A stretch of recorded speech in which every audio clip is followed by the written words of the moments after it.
Hey man, how you doing? Good, mate. How are you? I am doing very well. It's like the first sunny day we've had in the UK in about a decade. Yeah, it's been nice. It's been nice. Are you in the UK right now? I am.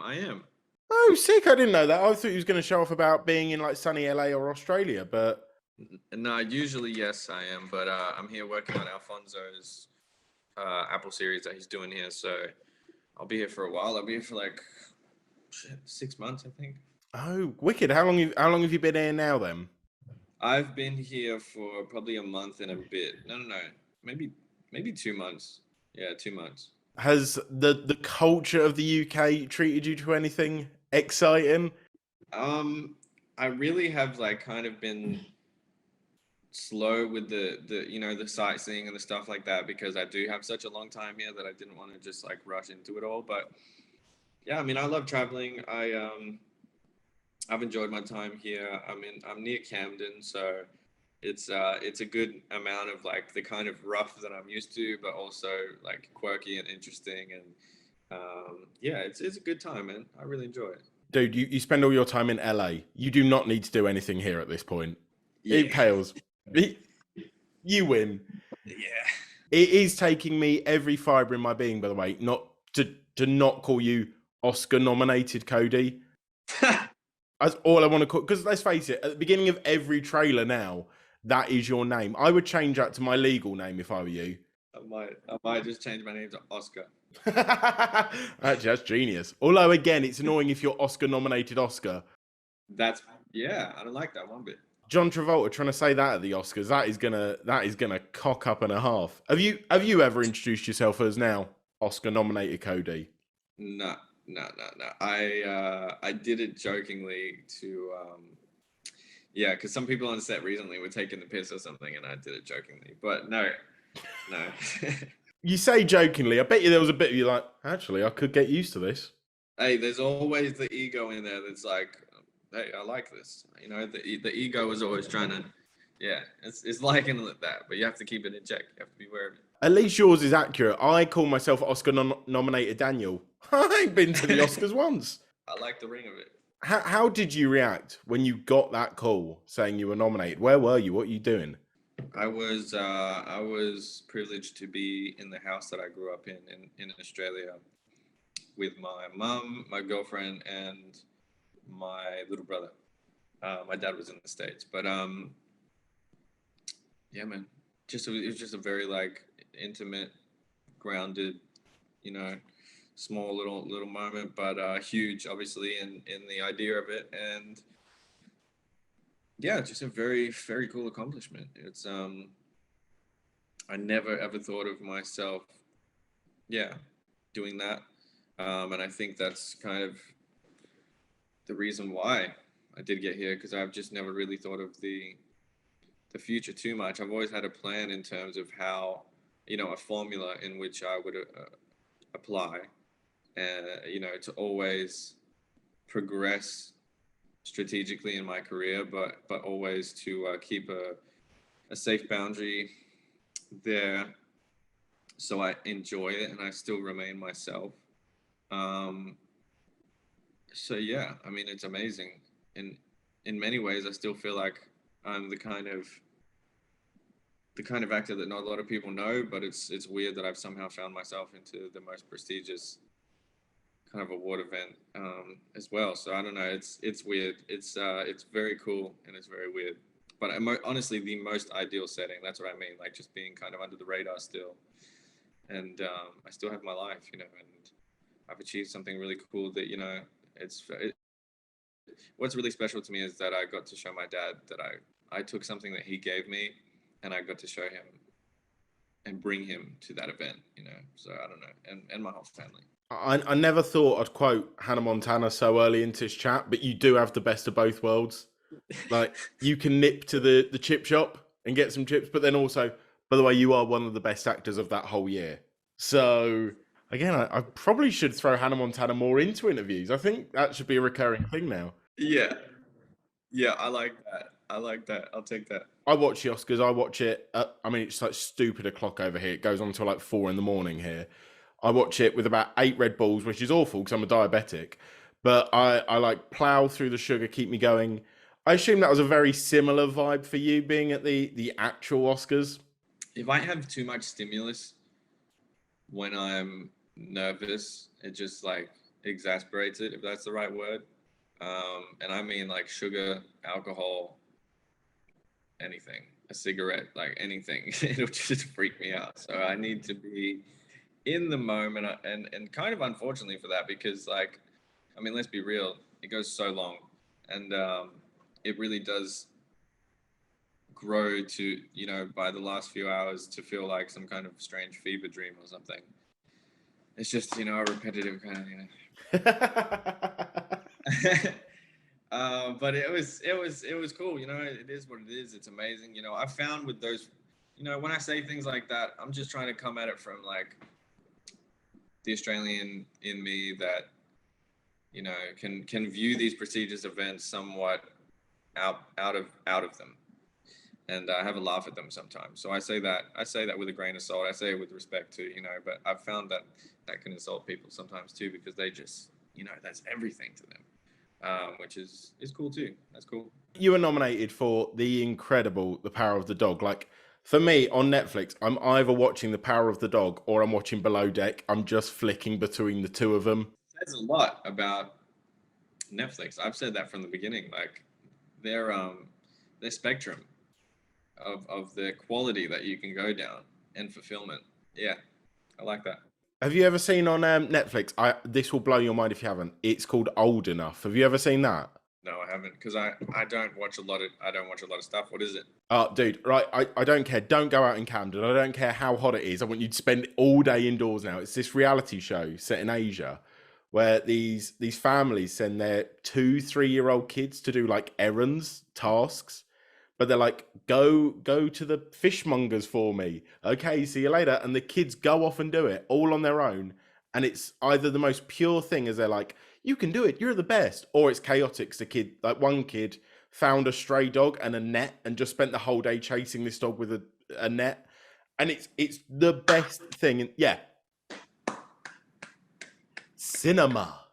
Wow, that is amazing. It's on Netflix. Yeah, dude, I promise you, it'll be the best thing you ever watch. Fantastic. Old Enough, then The Power of the Dog. I'm sorry, just in this instance. No, I actually understand. Like, even just from the breakdown, I'm like, yeah, that could have racked up some awards if it was a movie. Yeah, I feel like Netflix would have got to the Oscars sooner than this. Yeah, they missed the ball on that. This isn't your first Western though, is it? 'Cause you did Slow West with Michael Fassbender, didn't you? Like, they look brutal to film. Like, it's not that hot out at the minute, and I'm already a sweaty wreck. Oh yeah. Like, for you guys being out in the outback, doing these shoots over and over again, is it as brutal as it looks? Power of the Dog wasn't so brutal, but yeah, Young Ones is pretty brutal. It was pretty guerrilla style. It was it was very hot at times. It was very cold at times.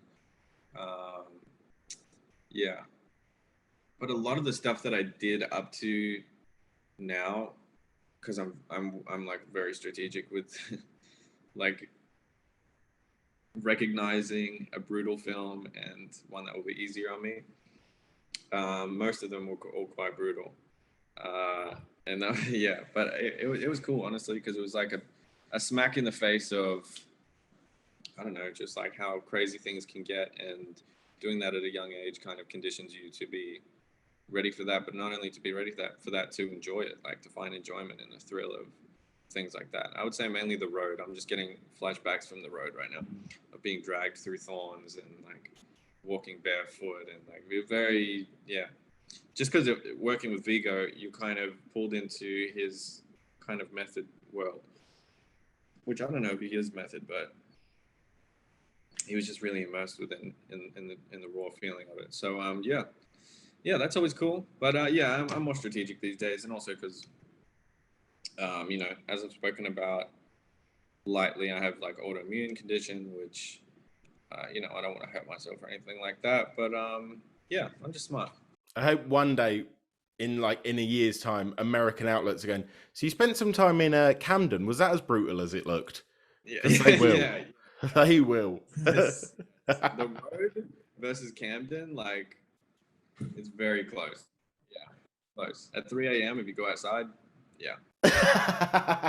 Don't do that. Oh, it's amazing. Like, if you enjoy people watching, this is like the dark web of people watching at 3 a.m. in Camden. I'm playing it cool now. This Friday at about 4 a.m, you will see me screaming in the middle of Camden High Street. Yeah, no, that'll fit. That'll fit in. I mean, there's music, there's dancing, there's sleeping. There's a lot of shit going on. I'm so glad that's the place they took you to. Yeah. Speaking of spending time in the wild places, I know you spent a lot of time on ranches for The Power of the Dog. I saw like Benedict, he learned how to play banjo. Kirsten learned how to play piano specifically for these roles. Did you have to learn anything specific for the role? Yeah, I had to learn how to do the, making the flowers, the kind of delicate journaling that he did and stuff like that, but nothing outside of the third grade kind of spectrum of what we did in school. But I returned to like horse riding. That's something I've done before, but actually surprisingly, it was really hard. It was not like jumping on a bike again. Like I've rode a horse for many movies and I really liked it, but it was hard this time. Like just kind of getting back into it. I guess I'm getting old.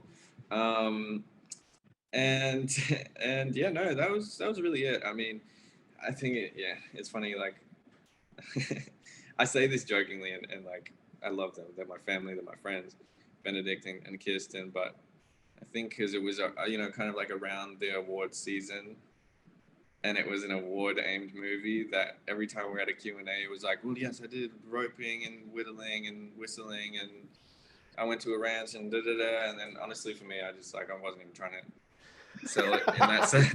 I did nothing. I'm weird. I'm skinny. I walk weird. I did it more. I just did that shit more. What I want you to do for when you're promoting Elvis, be like, yeah, I had to learn how to yodel. Oh, it was so difficult for me. Poor me. Hey, I'm so unprofessional right now, but my computer's about to die, so I'm about to just plug it in. Let me find it back up. No, that's all right. Don't you worry. I'll have a look at the lovely door handle behind you. Yeah, door handle. We got a painting there that weirdly looks like me. I don't know how that happened. I hope that's on your rider at all times. You have to have artwork inspired by your face. 100%. 100%. All right, we're moving positions. Come through my Camden recesses. All right.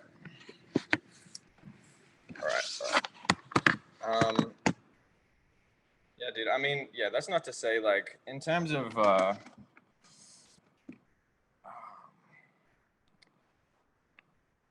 what's the word? Like tangible things like horse riding and stuff like that. I don't know, like I didn't do a lot of that, but I guess all jokes aside, I put all my effort and all my time and my courage and my bravery and my exploration into diving within the more internal worlds with Peter. So yeah, there wasn't a lot of physical stuff that I did, but from the inside out is where a great deal of my work was put. And then also that did become physical as well. Like, just translating the essence of Peter and his mode of being, his thinking, his world into the way that he moved. That was very, I wouldn't say challenging for me, but very interesting. It was something new that I hadn't done before. And it brought Peter to another level that I never really thought of, in his physicality. So yeah, I mean, there was a lot done, and I guess I could have leaned into that in the Q&As and stuff like that, but it's just like very nerdy stuff, it's very like, dream work, like esoteric kind of subliminal mumbo jumbo, actor mumbo jumbo stuff that, maybe people want to hear that. Maybe I'll lean into that a bit more. But yeah, it's cool. It was. I'm not just saying this because you're here. It is an incredible performance. I mean, your chemistry with Kirsten Dunst is ridiculous. It's such an amazing performance. Thank you. Oh, mate, anytime. But like with chemistry, what I wouldn't give to be a fly on the wall to watch Jesse and Kirsten on set together. Were they just as perfect and adorable together as I imagine they were? 100%. Yeah, definitely.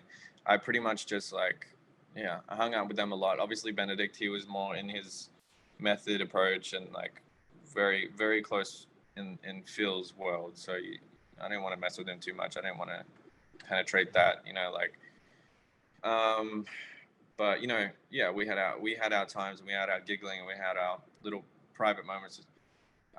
More so when we were filming, but outside of filming, outside of work, is when I would hang with Jesse and Kirsten, and they were really like my family away from my family, and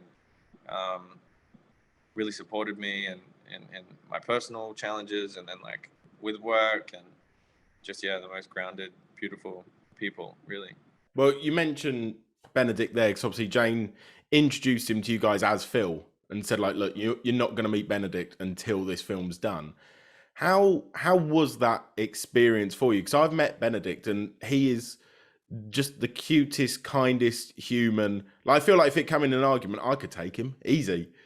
Yeah, yeah. That's the funny thing, is that, yeah, I mean, no, actually it's not funny. It makes sense. It makes sense that he would that Jane would invite him to take a method approach, because we can't have, in between action and cut, or rather the other side of that, in between setups, that this beautiful, loving, lighthearted, apologetic, funny guy comes out. And I'm sure he wasn't going to do that. I'm sure he was going to take his own kind of subdued version of a method approach anyway. But Jane just pushed him that step further. If I can speak on behalf of him and her, and she did the same for me. That's the only reason I can speak like that, because she did the same for me. So she just elevated everyone.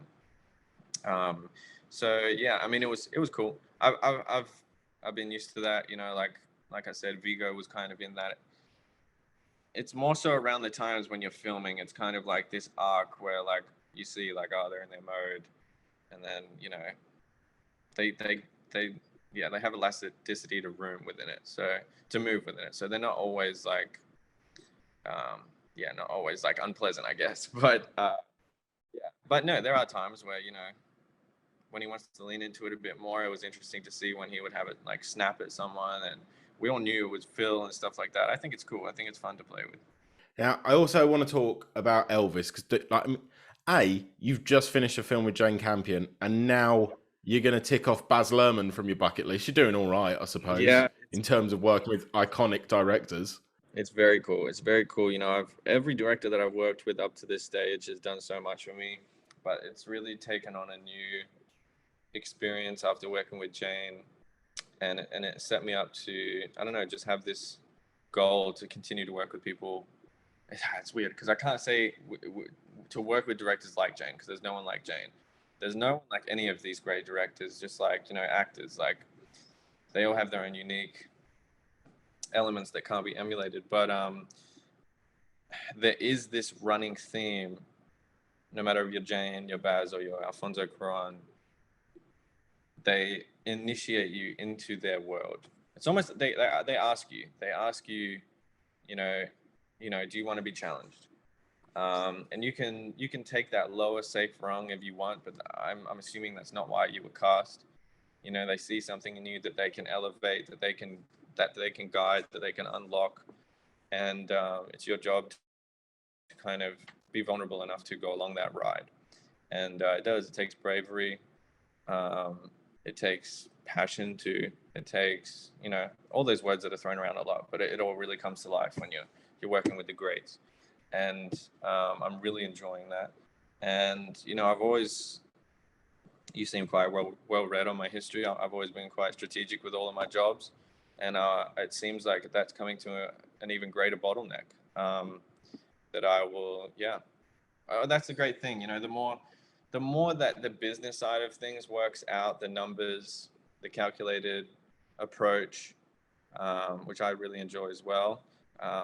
But yeah, we all need to keep a roof over our head. So, you have goals to expand in that world, financially speaking. But the more that happens, the more creative freedom you have to be really, really more like selective. So that's very cool, and I can only hope that continues to evolve. And yeah, I'm just loving working with these great directors, and yeah, who knows what's going to be next. But for now, it's like 6 months here, and one of Alfonso's quirks, which I really love, like I love finding out the quirks, like, and we will get to Elvis, but Alfonso is just like, they give him all the time in the world to do and be who he is and to do what he does. And so sometimes, you know, don't know if I'm letting the cat out the bag, but like we won't start filming until like the last few hours of the day, which is amazing to me because wow, not only I don't know, just the commitment of everyone behind the scenes that is working to make sure the routine and the scheduling can work to let him work, but the way that he just perfects the details and then boom, gets it off, and it works with fate and these kind of one tracking shots. Like it's amazing. That's why I wanted to do this job. I don't have the biggest role in it, nor did I in the Elvis movie. It was really just about, you know, take this singular opportunity or seemingly singular opportunity to work with a great, to be in their presence, to work with their DPs, and to just continue to act as a sponge, as I have since I was, you know, working on the road. Like, this is all going somewhere in a place that I can utilize one day if I happen to be behind the camera. And so I'm always viewing it in that sense. And it's funny too, because I find each director is having to drag me back into just being immersed within my character, because I always tend to view things from the director's seat and from the audience's seat, and that can do a disservice to myself as an actor. Like, it takes me out of the moment, but that's just how I've always viewed it, you know. And yeah, working with Baz, you know, his thing is he really flies by the seat of his pants in terms of how he improvises creatively, and it's like he's just a conduit for these ideas and these revelations to come to him. That, you know, he starts with the base structure, which is his script, and each day that he goes through with him being present with the scene and there with the actors and there with all of the pieces, every little bit, detail by detail, is elevated, and it's amazing. It's almost like the whole script is liquid in a sense, and it's always being updated each day that he works on it. And he knows how, oh, if I change this continuity wise, it's going to affect that. And he's just like, whoa, on another level. They all are.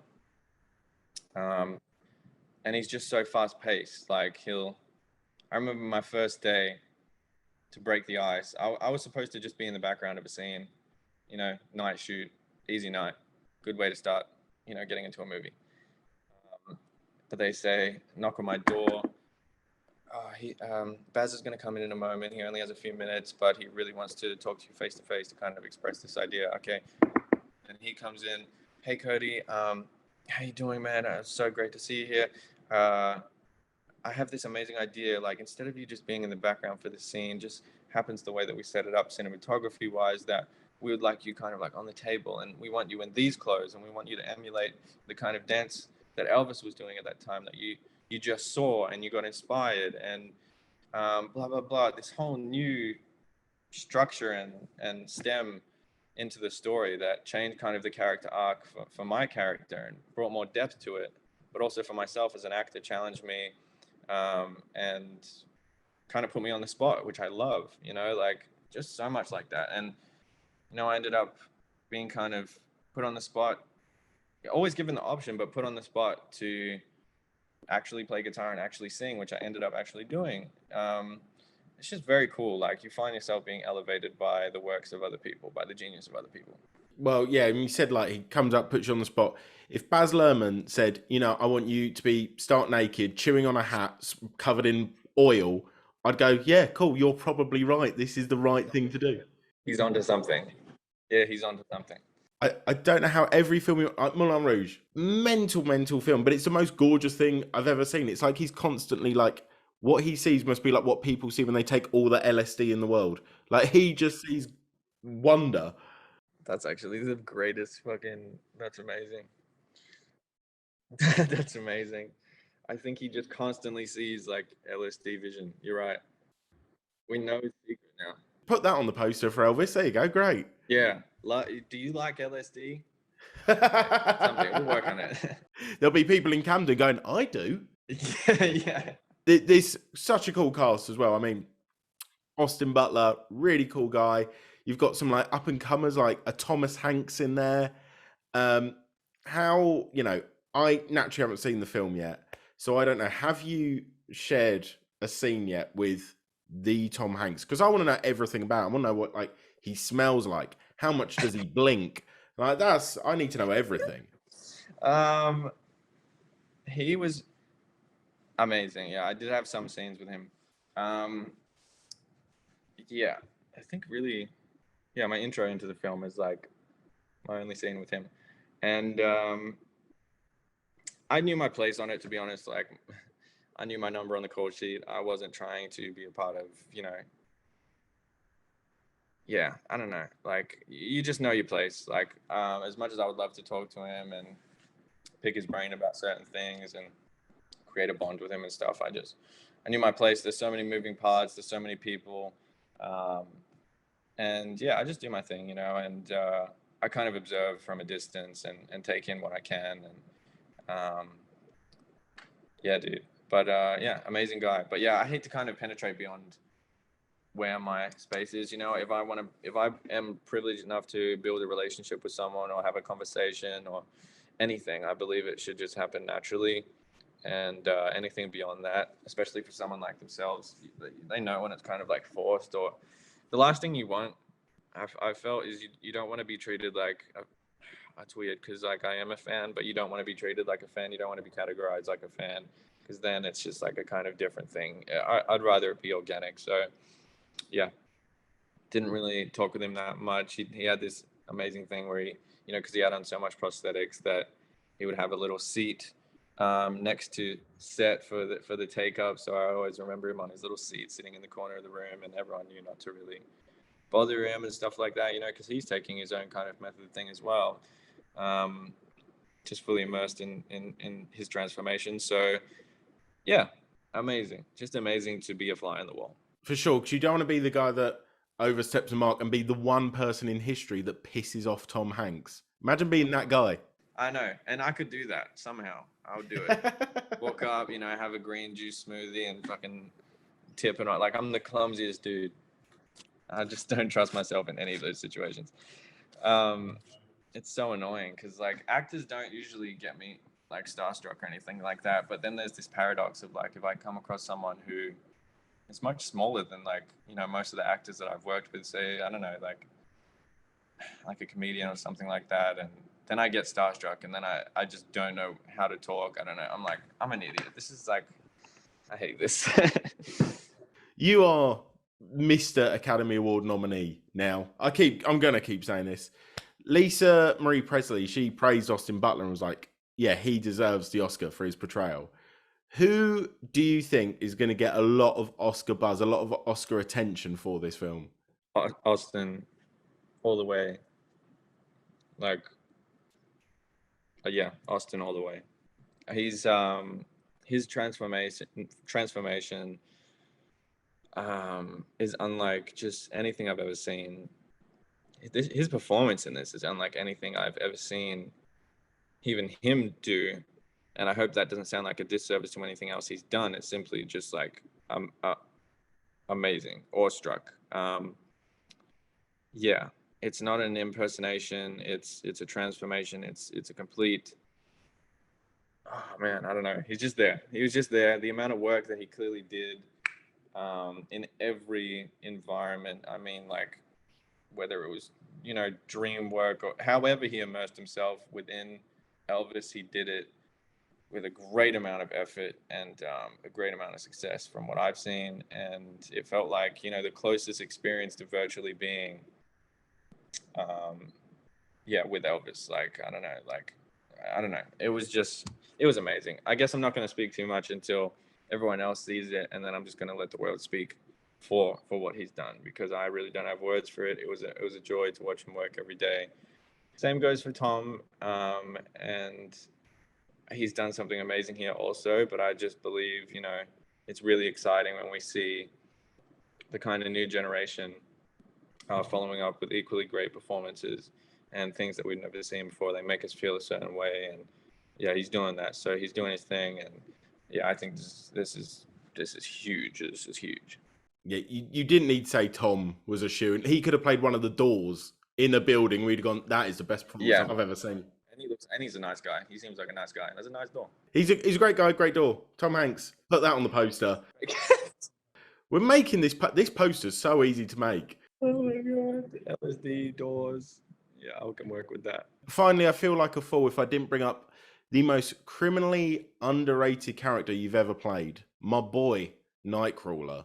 Yeah. With all that's going on in the MCU now, and the multiverse and everything like that, could we see a world where you return as Nightcrawler to the MCU?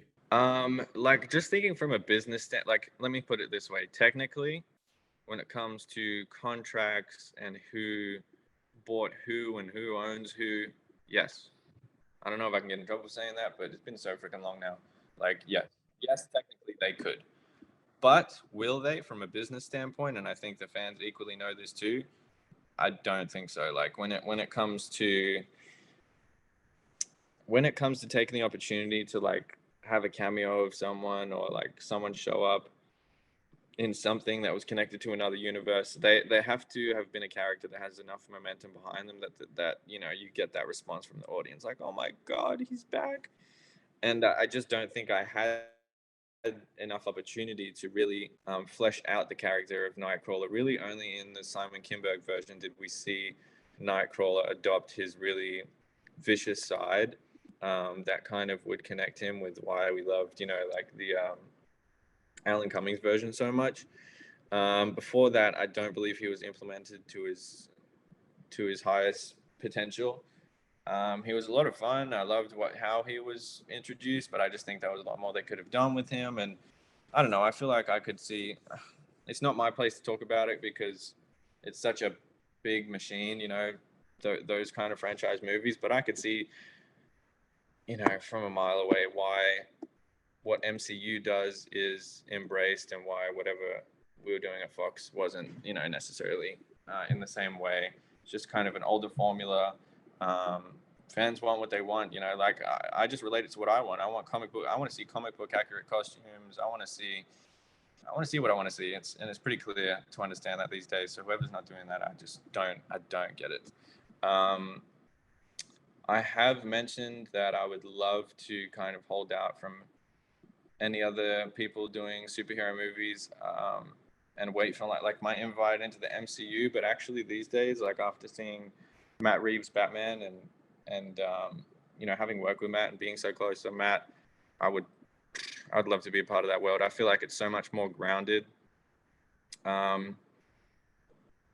Again, stepping on eggshells here, but honestly, I think unfortunately MCU is getting to the point where like they're too good, they're too big for their own good, because I'm starting to see a lot of like, I don't know, mainstream topics finding their ways into the movies almost just to please certain agendas and audiences and things like that. I don't know. I'm just like, I don't know. It's yeah, some of the qualities of the movies are looking like the quality of the Disney Plus shows, and I'm just confused now. And I'm like, how is this happening? Because we were coming from a really cinematic place where we set up a foundation to do big things with this. And I'm almost like, ooh, weird. And now, yeah, DC is killing that. Like they're doing grounded, real, emotion, character-driven stuff. And I respect that. And I'm gonna say that because, like, yeah, I think it's important to be said. I'm 100% with you, because like the John Krasinski as Mr. Fantastic, I saw it, I was like, cool, people have been wanting this for ages. And then, bro, I love Benedict with all my heart, but I went and saw that the other day, and I'm just like, I have to say it because I'm a part of this industry, and I love film too, and like appreciate it. And I was just like, I don't know, I was a little bit heartbroken at what they did. I was the same. I had to go back and watch just frames from the original Doctor Strange, and even the more recent like Spider-Man, and just first of all, everything that hit me was just like, whoa. You know, I understand he was doing a lot of reshoots on that, and it just unfortunately looked like a lot of reshoots, like in terms of the CG and the quality of the film, like people's the detail of it. It just wasn't cinematic. It didn't have that cinematic texture to it. That was like a real, like, I thought maybe the other films had looked like that. So I had to go back and check in, and I was like, oh no, okay, no, these were done right, and they were done with a lot of time and patience. And yeah, I don't know, like, probably gonna have to talk to him, because like he knew that I was really excited for it, and I absolutely love the Spider-Man one, and it just, I don't know, how does that happen, man? Like, it was set up for such a good trajectory, and it was real, and it was connecting with people outside of the comic book universe, and that, I don't know, that one I feel like was pleasing, was to please a lot of agendas, and I don't know, man. It looked like Disney Plus. I don't know. I was heartbroken. You're right. I mean, when I think like the DC, as you said, the Batman, for me, the Suicide Squad was one of my favorite superhero films I've seen in a long time. And they were just their own things. And they just did what, like, as you said, it didn't have to piece together what the fans wanted, what the studio heads wanted. They just did their own thing. And as I said, the Suicide Squad and the Batman, two of my favorite superhero films that have come out recently, hands down, easy. Yeah, I saw the Suicide Squad. I enjoyed it. I like how it's very, they're noticeably doing and sticking to their own thing, which is cool.